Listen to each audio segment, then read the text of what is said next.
Student, my name है जयप्रकाश। आज मैं आपके लिए मेटल एंड नॉन मेटल की सेकंड वीडियो लेकर आया हूं। पिछली वीडियो अगर आप लोगों ने नहीं देखी है तो ऊपर आपको एक आई बटन शो हो रहा होगा, आप वहां से उस वीडियो को डाउनलोड कर लीजिएगा। अदरवाइज साइंस विद जयप्रकाश नाम से भी मैंने एक प्लेलिस्ट क्रिएट कर रखी है, उस वीडियो को भी वहां से भी आप वीडियो को डाउनलोड कर सकते हैं।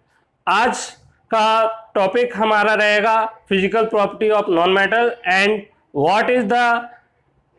what is the importance of non metal in our daily life. ये दो टॉपिक आज मैं डिस्कस करने जा रहा हूं और आपको डीप वे में इन टॉपिक को कवर कराऊंगा। तो let us start today's class. तो सबसे पहला टॉपिक हमारा है importance of non metal in our daily life. हमारे डेली लाइफ में नॉन मेटल की क्या इम्पोर्टेंस है, क्यों ये नॉन मेटल हमारे लिए ज़रूरी है। आपको ये पता है मेटल हमारे लिए बहुत ज़्यादा यूजफुल है, बेशक है, लेकिन उसके साथ नॉन मेटल भी हमारे लिए उतनी ही ज़्यादा इम्पोर्टेंस हमारे लाइफ में रखती है। क्यों? उसका रीज़न है, ये कुछ पॉइंट मैंने यहाँ लिख रखे हैं। ये वही पॉइंट्स हैं जिसके बिहाफ पर हम कह सकते हैं कि नॉन मेटल हमारे लाइफ में बहुत ज़्यादा इम्पोर्टेंस है। तो फर्स्ट पॉइंट हमारा यहाँ पर है कि जितने भी हमारे फैट्स हैं, कार्बोहाइड्रेट्स हैं, विटामिन्स हैं और ये प्रोटीन्स हैं, ओके, और जो हमारी बॉडी में एंजाइम्स पाए जाते हैं जिनकी मदद से हम खाना पचाते हैं। हमारी बॉडी खाना जो हम खाते हैं उसको डाइजेस्ट कर पाती है उन एंजाइम्स की वजह से। ये सभी किससे बने होते हैं? कार्बन से बने होते हैं। और कार्बन, बच्चों आप लोगों को पता है कार्बन क्या है? एक नॉन मेटल है। ओके, तो फर्स्ट पॉइंट हमारा यही है यहाँ पे, protein, fats, carbohydrate, vitamin, enzymes ETC are made of carbon. ये सभी हमारे जो प्रोटीन, फैट, विटामिन, एंजाइम्स, ये सभी क्या हैं? कार्बन के बने हुए हैं। और आपको पता है प्रोटीन, कार्बोहाइड्रेट, फैट, विटामिन और एंजाइम्स हमारे लाइफ में कितना ज़्यादा इंपॉर्टेंस रखते हैं। प्रोटीन की वजह से हमारी बॉडी की ग्रोथ होती है। जितने भी बॉडी का स्ट्रक्चर हमारा स्ट्रांग होता है वो किसकी वजह से होता है? प्रोटीन हमें स्ट्रांग बनाता है। विटामिन्स की आपको पता है हर विटामिन का अपना रोल होता है। Vitamin A, vitamin B, vitamin C, vitamin K, ये सभी बॉडी के लिए अलग अलग पार्ट के लिए अलग अलग इम्पोर्टेंस रखती हैं। ओके, तो इनका भी एक अपना रोल है।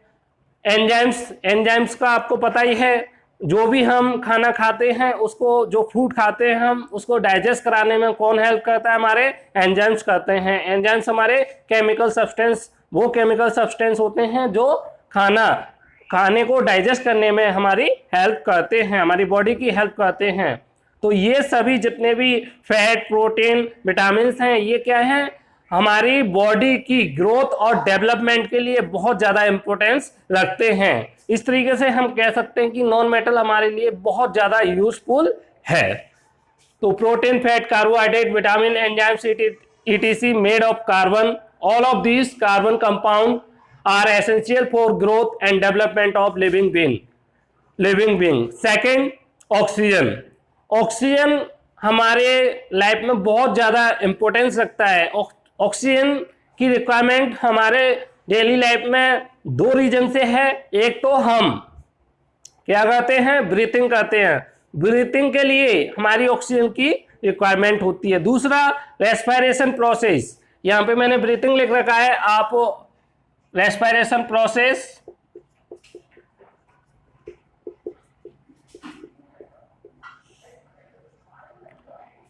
और एक तीसरा, जो हम किसी भी सब्सटेंस को अगर उसका कंबसन चाहते हैं, मीन्स उसको जलाना चाहते हैं किसी सब्सटेंस को, तो उसके लिए वहां पर ऑक्सीजन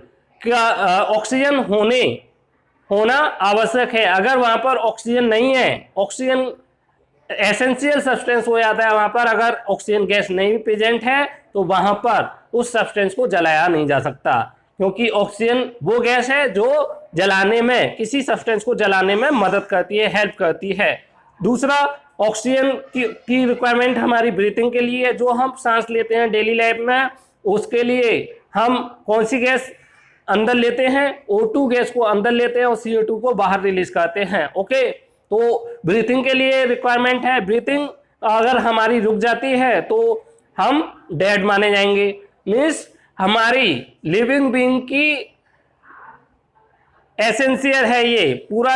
अगर हमारी लाइफ सस्टेन कर रही है, सर्वाइवल कर पा रही है, किस वजह से? क्योंकि ऑक्सीजन प्रेजेंट है अर्थ पर। हम चांद पर क्यों नहीं रह लेते हैं? क्या वहां स्पेस नहीं है? स्पेस है, लेकिन वहां पर क्या नहीं है? ऑक्सीजन प्रेजेंट नहीं है। इस वजह से हम कह सकते हैं ऑक्सीजन हमारे लिए काफी इंपॉर्टेंस है। तीसरा, रेस्पिरेशन प्रोसेस। जो फूड को ब्रेक करने की जो प्रोसेस है उसमें हमारी ऑक्सीजन की रिक्वायरमेंट होती है। ऑक्सीजन की मदद से हमारा जो फूड है ब्रेक हो पाता है और उसमें से एनर्जी हमारी बॉडी को जो एनर्जी मिलती है वो किसकी मदद से मिलती है? रेस्पिरेशन प्रोसेस में जो एनर्जी बनती है वही एनर्जी पूरे हमारी बॉडी के डिफरेंट पार्ट में जाती है। और रेस्पिरेशन कब हो पाता है? जब वहां पर ऑक्सीजन प्रेजेंट होता है। तो ये सभी एसेंशियल प्रोसेस हैं। अगर इनमें से एक भी प्रोसेस रुक जाता है तो हमारी लाइफ सस्टेन नहीं कर पाएगी, ग्रोथ नहीं कर पाएगी, आगे नहीं हो पाएगी वो। ठीक है, तो ये हमारा ऑक्सीजन का यूज हो गया। तो oxygen is also essential for the survival of human. It is essential for breathing respiration process. तीसरा, नाइट्रोजन। नाइट्रोजन भी एक हमारी क्या है? नॉन मेटल है। और नाइट्रोजन हमारे एक कंट्रोल डिवाइस की तरीके से काम करती है। मीन्स जो हमारी आग लग जाती है बहुत ज़्यादा बड़ी मात्रा में ना फैल जाए तो उसको कंट्रोल करने के लिए हम नाइट्रोजन गैस का यूज करते हैं। नाइट्रोजन हमारे गैस को जो हमारी एक्सटर्नलाइज है उसको ज़्यादा फैलने नहीं देता है, बढ़ने नहीं देता है आग को, उसको कंट्रोल वे में रखता है। तो नाइट्रोजन हमारी एक कंट्रोलिंग गैस है, gas that control the combustion. कुछ नॉन मेटल हमारी ऐसी भी हैं जो हमारे डेली लाइफ में आपको देखने को मिलेगी। तो non metal are required to make vegetable ghee, fertiliser और एक्सप्लोसिव। जितने भी आप वेजिटेबल घी देखते हो, एक्सप्लोसिव देखते हो और फर्टिलाइजर जो हमारे खाद बनते हैं, उन सभी को बनाने में हमारे नॉन मेटल का यूज होता है। आपको पता है अमोनिया बनता है, तो अमोनिया में हमारी नाइट्रोजन प्रेजेंट है, सल्फर प्रेजेंट होती है, ये सब क्या है? नॉन मेटल है। और जितने भी एसिड हैं उन एसिड में भी आप देखेंगे कहीं ना कहीं कार्बन प्रेजेंट होगा, ऑक्सीजन प्रेजेंट होगा, हाइड्रोजन प्रेजेंट होगा, ये सभी क्या है? नॉन मेटल है। Okay, sulphur is a non metal that are present in hair, onion, garlic, wool. Sulphur भी हमारा एक नॉन मेटल है जो आपको कहाँ कहाँ पर देखने को मिलेगा? हेयर में प्रेजेंट होता है। ऑनियन जो हम डेली लाइफ में डेली यूज करते हैं उस ऑनियन में प्रेजेंट होता है।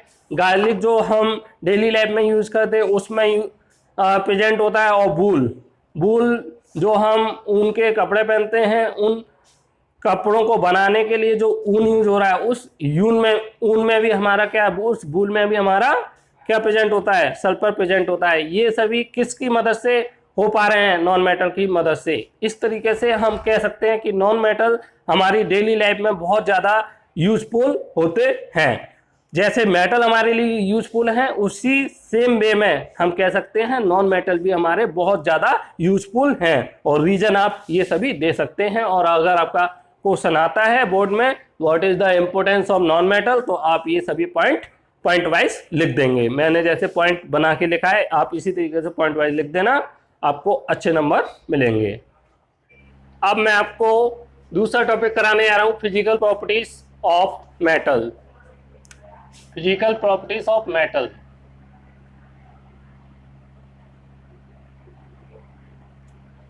तो सबसे पहले फिजिकल प्रॉपर्टीज ऑफ मेटल में 2-3 टॉपिक आपको बता भी चुका हूं।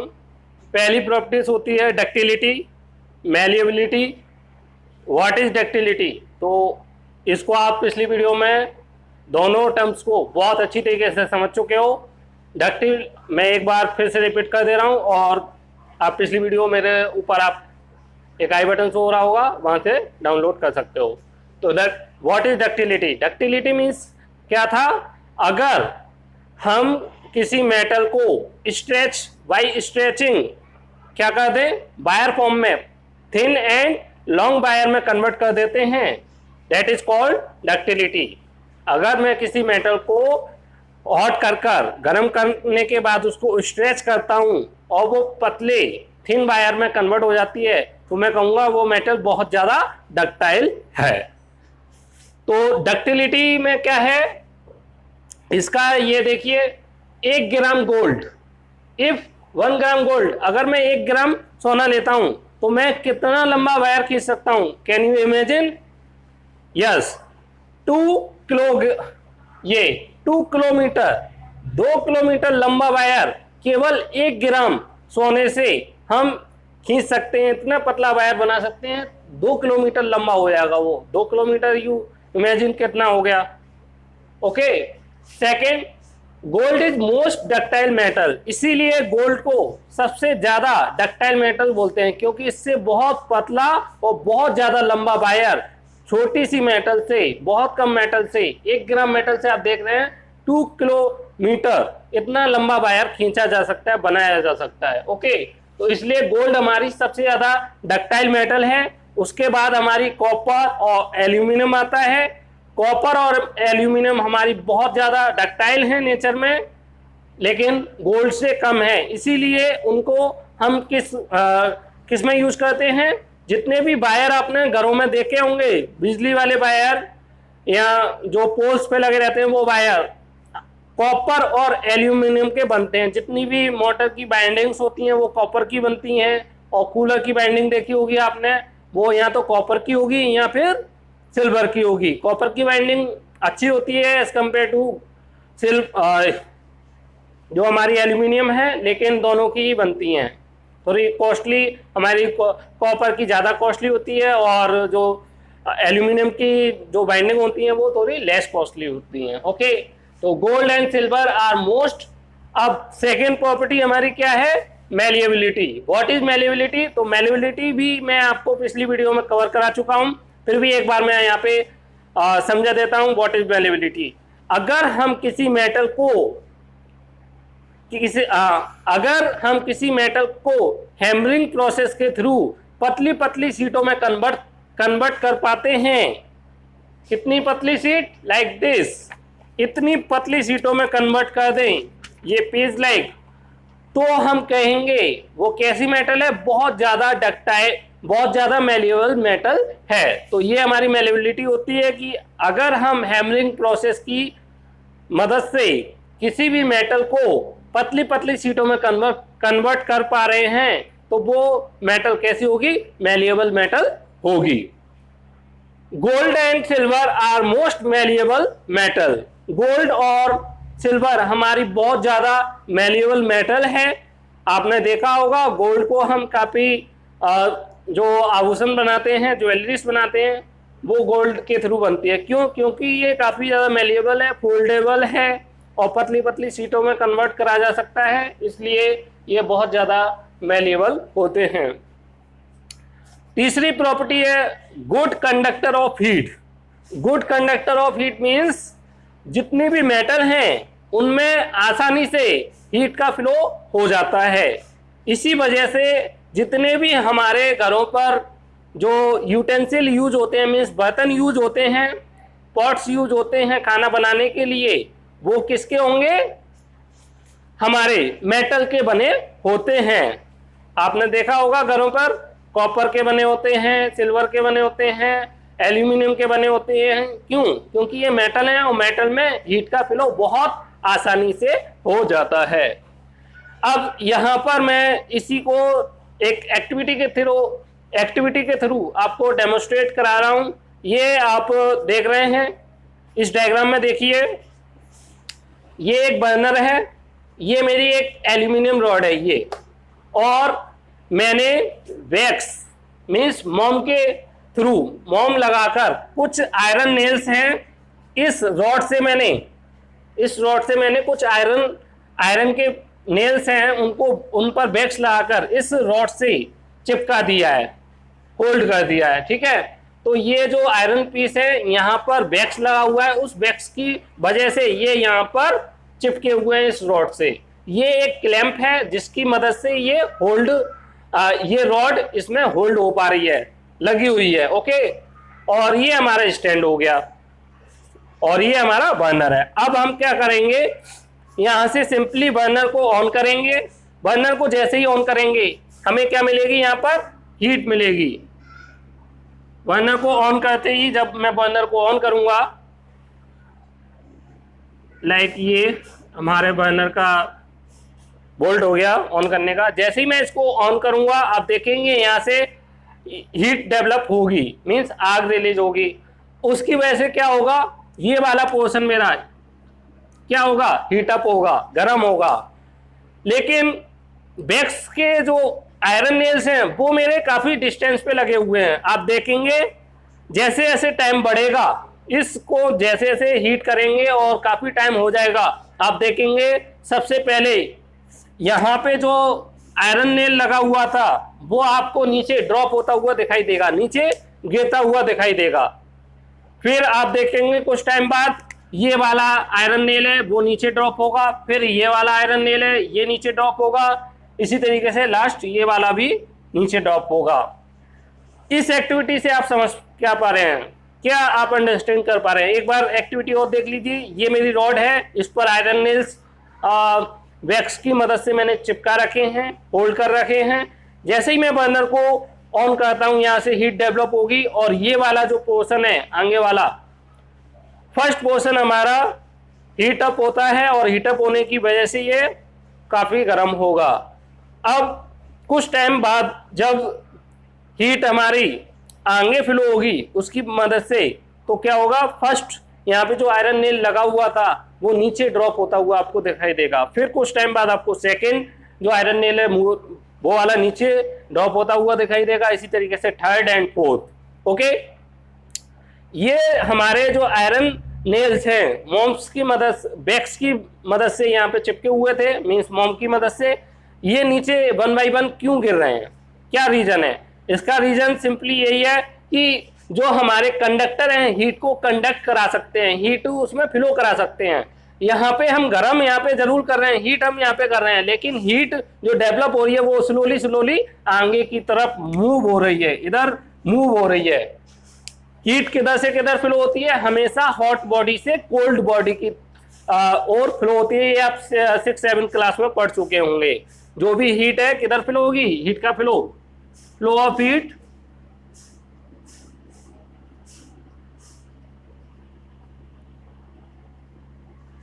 Hot body to cold body. तो हीट का फ्लो हमेशा हॉट बॉडी से कोल्ड बॉडी की तरफ होता है। और कब तक होता है, जब तक कि पूरे जो सिस्टम है उस पूरे सिस्टम का टेम्परेचर सेम ना हो जाए। मीन्स ये जब तक फ्लो होगा जब तक पूरी रॉड का टेम्परेचर एक समान नहीं हो जाता है, इक्वल नहीं हो जाता है। तो इसका मीन्स ये है कि ये हीट हम यहाँ पे फ्लो जरूर करा रहे हैं, लेकिन ये हीट पूरे जो रॉड है एल्यूमिनियम रॉड उस पूरे में फ्लो हो रही है, मीन्स कंडक्ट हो रही है। इसलिए हम कह सकते हैं कि जो हमारी मेटल्स हैं कंडक्टर हैं, गुड कंडक्टर ऑफ हीट। तो ये हीट के अच्छे कंडक्टर हैं। ओके, तीसरा फोर्थ प्रॉपर्टी क्या है हमारी, लस्ट्रस। लस्ट्रस मीन्स होती है बच्चों चमक। चमक चमक मीन्स जितनी भी मेटल हैं आपने देखा होगा बहुत ज्यादा शाइन करती हैं, चमक मारती है उनमें, बहुत ज्यादा शाइनिंग सरफेस होती है उनमें। जितने भी आपने ज्वेलरीज देखी होंगी जो आपने, और घरों पे जो न्यू बर्तन आते हैं, पॉट्स आते हैं, आपने देखा होगा बहुत ज्यादा चमक उन पे होती है। क्यों? क्योंकि वो मेटल के बने होते हैं। तो मेटल में एक प्रॉपर्टीज होती है खास, लस्ट्रस। लस्ट्रस मीन्स चमक। ओके, तो ये आपकी 4 प्रॉपर्टीज हो गई। अब सिल्वर फॉइल। सिल्वर फॉइल आपने देखा होगा, ये सिल्वर फॉइल और एल्यूमिनियम फॉइल किसकी मदद से बन पा रहे हैं? क्योंकि ये मेटल, जो मेटल होती हैं मेल्युएबल होती हैं, पतली पतली सीटों में कन्वर्ट हो जाती हैं। तो उसी की मदद से हम सिल्वर फॉइल और एल्यूमिनियम फॉइल बनाते हैं। बहुत ज़्यादा पतले कागज जैसे वेपर्स बनाते हैं। उन वेपर्स में क्या होता है, क्या यूज है? तो सिल्वर फॉइल आपने देखा होगा टू डेकोरेट स्वीट्स, जितनी भी स्वीट्स आपने देखी होंगी उनके ऊपर आपको एक पतली सी चादर आपको एक सिल्वर कलर की दिखाई देती है, उसको बोलते हैं हम सिल्वर फॉइल। तो सिल्वर फॉइल का क्या यूज है? तो ये स्वीट्स को डेकोरेट करने के लिए यूज होता है, पहला। दूसरा क्वेश्चन ये हो सकता है ये सिल्वर फॉइल हम क्यों बना पा रहे हैं मेटल, ये सिल्वर की मदद से? क्यों? क्योंकि इस सिल्वर में एक प्रॉपर्टीज है, सिल्वर एक मेटल है और मेटल में कौन सी प्रॉपर्टीज है? ये मेलेबिलिटी, और ये बहुत ज्यादा मोस्ट क्या है? मेलिएबल है, इस वजह से पतली शीटों में कन्वर्ट किया जा सकता है। दूसरा एल्यूमिनियम फॉइल। अब आपने कई जो आइटम्स देखे होंगे जैसे बिस्किट, मेडिसिन, सिगरेट्स और चॉकलेट्स, तो आपने देखा होगा सिगरेट्स के पैकेट जो होते हैं उन पर एक रैपर्स लगा रहता है, वो किस कलर का होता है? एल्यूमिनियम कलर का, और पतला एक कागज लगा रहता है, उसी को बोलते हैं हम एल्यूमिनियम फॉइल। इसी तरीके से जितनी भी आपने मेडिसिन देखी होंगी, मेडिसिन का जो वेपर होता है, कवर होता है, वो किस कलर का होता है? एल्यूमिनियम, वो एल्यूमिनियम फॉइल के बने होते हैं। ओके, तो इनका हम यूज करते हैं इन चीज़ों को इनको रखने के लिए, इनको डेकोरेट करने के लिए। तो ये इनकी प्रॉपर्टीज के वजह से हो पा रहा है, ये जो प्रॉपर्टीज है इस वजह से ये काम हो पा रहे हैं, अदरवाइज ये सिल्वर फॉइल और एल्यूमिनियम फॉइल नहीं होते हमारे पास। ओके, नेक्स्ट प्रॉपर्टी है हमारी metal are generally hard except के पोटेशियम एंड सोडियम। पोटेशियम और सोडियम को छोड़कर सभी मेटल हमारी हार्ड होती हैं। हार्ड होने का मतलब क्या है? ये बहुत ज़्यादा हाईली डेंसिव होती हैं, इनके जो मॉलिक्यूल्स होते हैं बहुत ज़्यादा पास होते हैं। लेकिन सोडियम और पोटेशियम ये दो मेटल ऐसी हैं जो हमारी लेस हार्ड होती हैं। हार्ड ये भी होती हैं लेकिन उतनी हार्ड नहीं होती हैं। बाकी की मेटल इतनी हार्ड होती हैं, इनको हम अगर चाकू या किसी ऐसे धारदार हथियार की मदद से अगर हम काटने की कोशिश करें तो ये कटेंगे नहीं। लेकिन सोडियम और पोटेशियम दो ऐसे मेटल हैं हमारे पास जो उतने ज़्यादा हार्ड नहीं है और ये इतने ज़्यादा सॉफ्ट होते हैं कि इनको हम एक नाइफ की मदद से, मीन्स एक चाकू की मदद से काट सकते हैं, बीच में से कई टुकड़े कट सकते हैं उसके काट के। ओके, लाइक जैसे हम कोई वेजिटेबल काटते हैं उस तरीके से हम क्या कर सकते हैं, इन मेटल्स को, सोडियम और potassium, only sodium and potassium को हम नेप की मदद से काट सकते हैं। ओके, क्योंकि इनमें वो हार्ड प्रॉपर्टी नहीं होती है। तो ये आपको याद रखना है, तो वो पूछा जाता है ये बोर्ड में, कौन सी दो मेटल्स हैं या नीफ की मदद से हम कौन सी दो मेटल्स हैं जिनको हम काट सकते हैं। तो ये दो मेटल हो गई आपकी। नेक्स्ट है हमारा metal are strong except sodium and potassium. अब बच्चों आपको हार्ड और स्ट्रॉन्ग में थोड़ा सा कंफ्यूजन हो रहा होगा कि स्ट्रॉन्ग मीन्स भी वही हार्ड हो गया। नो, स्ट्रॉन्ग मीन्स होता है कितना वेट हम किसी जैसे ये है, मैं इस पर कितना वेट इस पर लटका सकता हूँ जिससे ये ब्रेक ना हो और फोल्ड ना हो। जैसे वायर हमारे फोल्ड हो जाते हैं, ज़्यादा वेट अगर हम लगा देते हैं तो बीच में से वो लटक जाते हैं, तो वो लटके नहीं, इसको बोलते हैं हम स्ट्रॉन्गनेस। तो हमारी मेटल आर स्ट्रॉन्ग, जितनी भी मेटल्स हैं सोडियम और पोटेशियम को छोड़कर काफ़ी ज़्यादा स्ट्रॉन्ग होती हैं। अगर हम उनके वायर बनाते हैं, जैसे एल्यूमिनियम के वायर आपने पोल्स पे देखे होंगे, दो पोल्स के बीच में हम एल्यूमिनियम वायर लगाते हैं, वो इसीलिए लगाते हैं क्योंकि उनकी टेंसाइल स्ट्रेंथ यही है कि हम कितना ज़्यादा वेट उस पर लगा दें जिससे कि वो हमारे झुके नहीं, इस तरीके से फोल्ड बेंड ना हो जाए, झुके नहीं। ओके, तो उस क्यों होता है ये? इसी वजह से, क्योंकि मेटल हमारी स्ट्रॉन्ग होती हैं। तो टेंसाइल स्ट्रेंथ यही है कि हम कितना वेट किसी मेटल पर लटका सकते हैं। तो अधिकतर मेटल पर हम बहुत ज़्यादा वेट भी अगर हम लगा देते हैं, लटका देते हैं, तो वो मुड़ेंगी नहीं, झुकेंगी नहीं। ओके, और ब्रेक नहीं होंगी। ओके, तो ये इनकी स्ट्रॉन्गनेस होती है। Most metal are solid except mercury. जितनी भी आप मेटल देखोगे वो आपको सॉलिड नेचर में मिलेंगी, जैसे कॉपर, गोल्ड, एल्यूमिनियम। आपने देखा होगा ये किस फॉर्म में अवेलेबल होती हैं? सॉलिड फॉर्म में अवेलेबल होती हैं। लेकिन एक मेटल है जो हमारी लिक्विड फॉर्म में अवेलेबल होती है, मरकरी। मरकरी आपने देखा होगा जो थर्मामीटर होता है डॉक्टर्स के पास, आपने उसमें फिल देखा होगा, एक लिक्विड फिल रहता है, वो कौन सा होता है? मरकरी। ये मरकरी सब्सटेंस होता है जो उसमें फेल होता है। तो इसको इस मेटल को अगर छोड़ दिया जाए तो बाकी की सभी मेटल कैसी हैं हमारी, सॉलिड नेचर की हैं। ये सॉलिड हो गया। Metal have high melting point and boiling point. तो जितनी भी मेटल हैं आप देखेंगे उनके बॉइलिंग और मेल्टिंग पॉइंट हाई होते हैं। What is melting and boiling point? Melting point means कितने टेम्परेचर पर कोई मेटल हमारी मेल्ट होना शुरू होगी, पिघलना शुरू होगी, ओके। और बॉइलिंग पॉइंट मीन्स कितने टेम्परेचर पर वो उबलना शुरू होगी, बॉयल होना शुरू करेगी। तो हमारा जैसे कुछ मेटल्स के मैंने एग्जांपल ले रखे हैं। आयरन का मेल्टिंग पॉइंट है 1535 डिग्री सेंटीग्रेड। इसका कितना 1500, ये 1535 डिग्री सेंटीग्रेड टेम्परेचर से अगर हम ऊपर टेम्परेचर देंगे तब जाकर ये जो आयरन है हमारा मेल्ट होना स्टार्ट करेगा। इसका मीन्स ये है, ओके।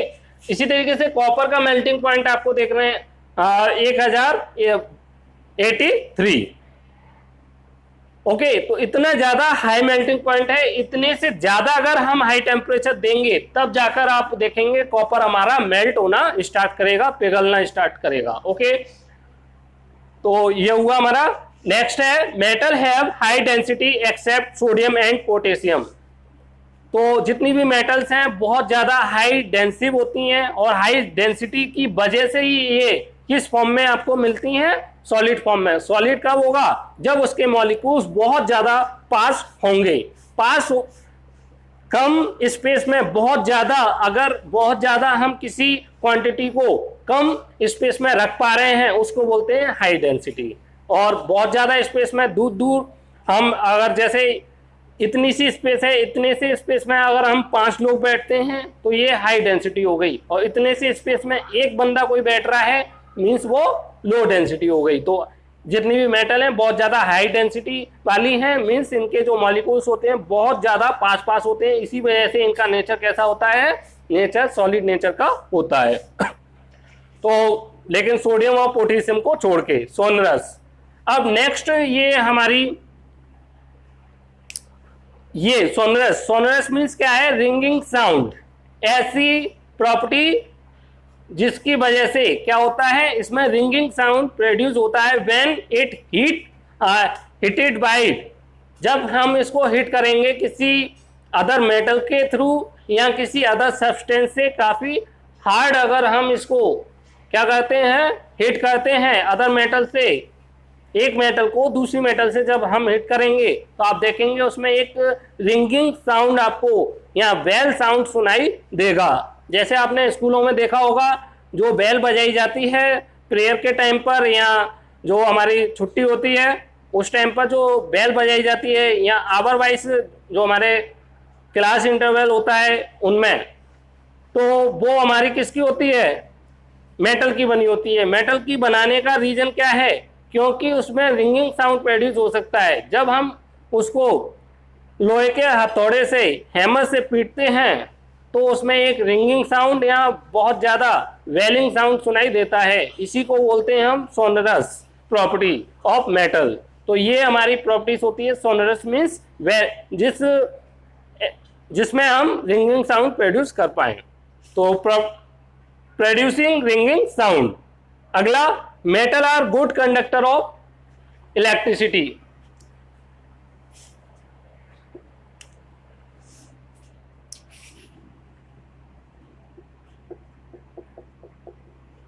अब आप देखेंगे जितनी भी मेटल हैं उन मेटल के थ्रू इलेक्ट्रिसिटी फ्लो कराई जा सकती है। मीन्स अगर हम किसी मेटल का वायर बना लें और उस वायर का कनेक्शन कर दें किसी बैटरी से और किसी इक्विपमेंट से, तो आप देखेंगे वो इक्विपमेंट काम करना स्टार्ट कर देगा, वर्क करना स्टार्ट कर देगा। इसका मीन्स क्या है, उसमें इलेक्ट्रिसिटी फ्लो हो सकती है उस मेटल वायर में। इसीलिए हम कह सकते हैं कि जितनी भी मेटल हैं गुड कंडक्टर ऑफ इलेक्ट्रिसिटी होती हैं। ओके, तो ये था मेरा आज का लेक्चर जिसमें मैंने आपको नॉन मेटल की what is the importance of non metal ये समझाया, और दूसरा क्या क्या फिजिकल प्रॉपर्टीज़ होती हैं मेटल की, इस टॉपिक को कवर किया और काफ़ी डिटेल में मैंने आपको समझाने की कोशिश की है। अगर आपको वीडियो पसंद आई हो तो प्लीज़ वीडियो को लाइक करें, शेयर करें, वीडियो पर कमेंट करें, और अगर आपका कोई सजेशन है तो आप वो सजेशन भी मुझे दे सकते हैं। और अगर आप अभी तक चैनल को सब्सक्राइब नहीं किया है तो प्लीज़ चैनल को सब्सक्राइब कर लें, बेल आइकन प्रेस कर लें, जिससे आपको समय से मेरी लेटेस्ट वीडियोज़ की नोटिफिकेशन मिलती रहे। Thank you very much.